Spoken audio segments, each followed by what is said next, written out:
Anybody know who Willie Lynch was? Anybody? Raise your hand. He was a vicious slave owner in the West Indies.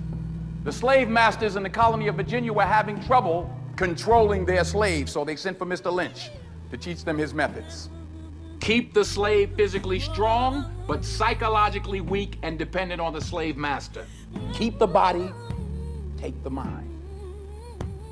I and every other professor on this campus are here to help you to find, take back, and keep your righteous mind.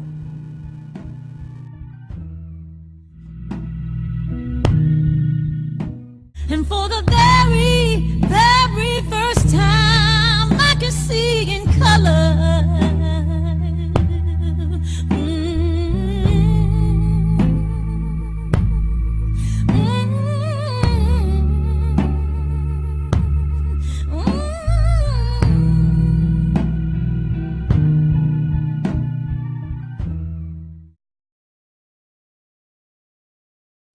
Almost mad all the time.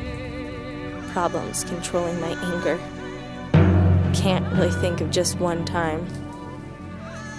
I know most of my anger comes from pain. Someone once told me the reason I have so much anger is from my dad, and it comes from my grandpa, which comes from his mom. That the anger is pain from so long ago. She says Indians are so full of pain, causes them to drink it all away, but instead it causes more pain. I have anger from pain. I have many generations of built up pain. I hope that I can learn to forgive and heal, so I no longer carry the pain of my ancestors. I will forgive. I will heal.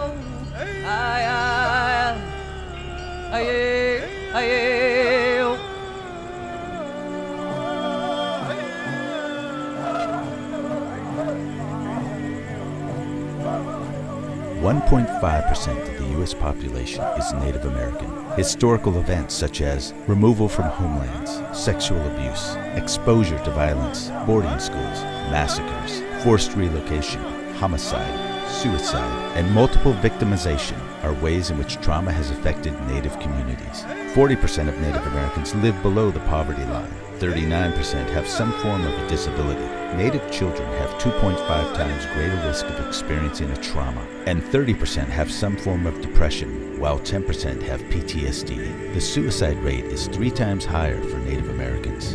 Native American women are 2.5 times more likely to be raped or sexually assaulted than women in the U.S. in general. Native Americans are 2.2 times more likely to have diagnosed diabetes.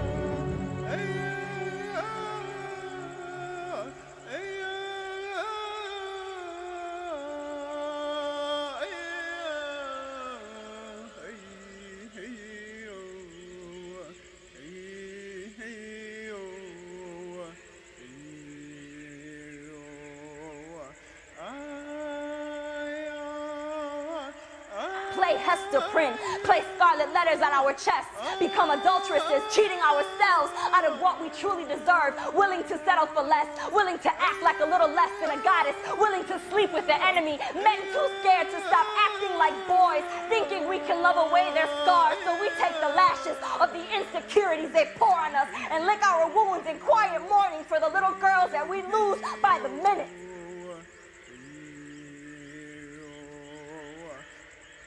Skin is black. Say if you're sorry. I'm not sorry. Greet me at the front door. You can keep yours. My arms alone.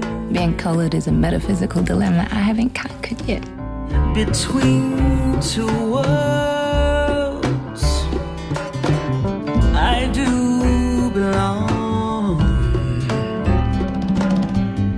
My skin is yellow. My back is strong, strong enough to take the pain, inflicted again and again.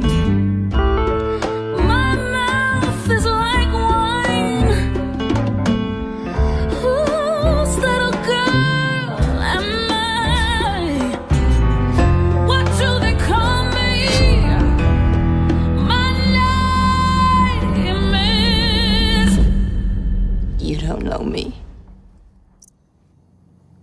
do.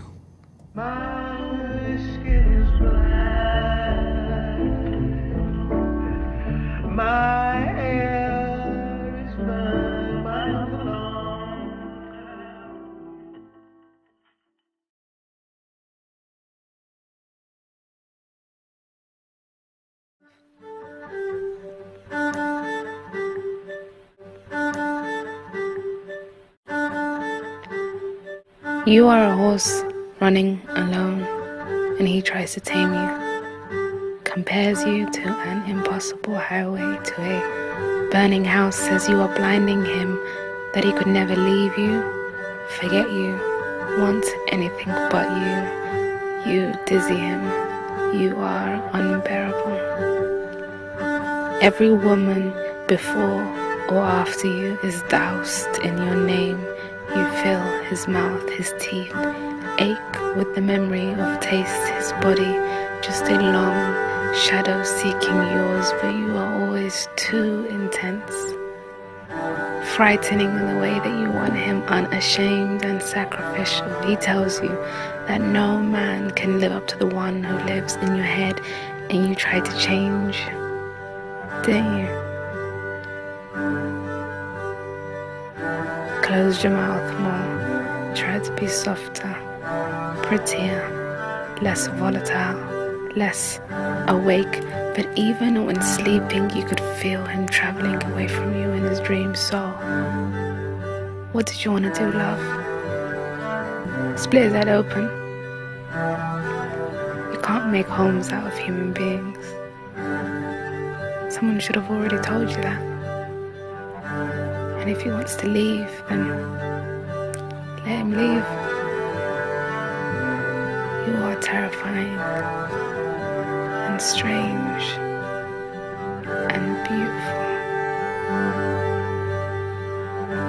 Something not everyone knows how to love.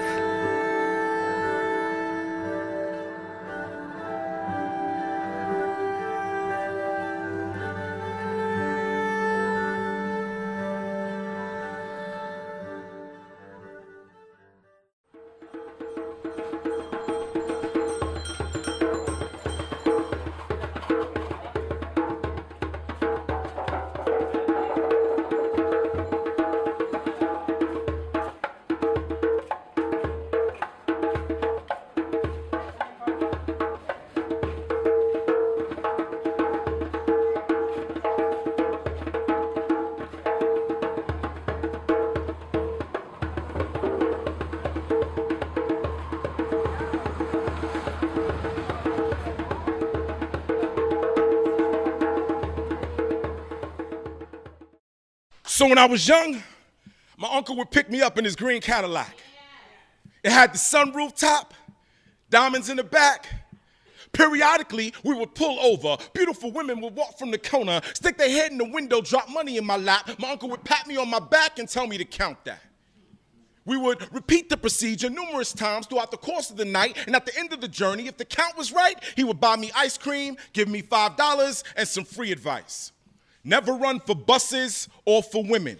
There will always be another one in 15 minutes. Now, that's probably not the best thing to tell a young man just starting out, because I've been late for work and for love more times than I can count. And truth be told, I ain't never been pressed to keep a woman in my bed, because in the back of my head always rings what my uncle said. Never run, never work, never give your heart, never get hurt. Never say I love you unless she says it first, and even then, pause for effect. Glance over to the left. Make her wonder if you just saying it for the sake of repeating it. That way, if the shit hits the fan, you can always say you didn't mean it. And don't trip if she talk about her ex-boyfriend, because she just giving you the blueprint on how to pretend you better than him. It's all a game, nephew. And if you listen to what I'm saying, ain't nobody ever gonna be able to play it better than you. Keep her at arm's length. Only give her enough attention to pique her interest. Make sure she plays her position. And if you stay true to this, you can treat her like shit. She'll be happy with whatever time she gets. You could be at the strip club grinding up on some, text her 2 in the morning, best she cracked that door. Then you wax that floor, give it a good buffing and bounce like it ain't nothing. Leave her lying in a pool of her own sweat and regrets, then you on to the next. What he didn't tell me is what it would feel like to be 30 plus and be void of a good woman's touch. Didn't tell me how there was a difference between a good time and a good woman, and how sometimes men, they get the two things mixed up. Didn't tell me that a good woman only comes around once, and if you find her, you better run, like Carl Lewis. Better work to keep her or die inside when you realize there was another man underneath her. Didn't tell me at some point that would be the last bus of the night, and at some point that would be the greatest woman you would ever meet in your life, and she would be worthy of the sacrifice. She would be worthy of your secrets, and whatever games you playing with other women along the way, they just preventing you from meeting her. Didn't tell me what it would feel like to die alone. These are all lessons I had to learn on my own. Thank God I learned them before she came along. How miserable would I have been had I not been prepared when she walked into my life? I promised her two things. One, to love her, and two, to give my nephews better advice. To take the pain inflicted again and again.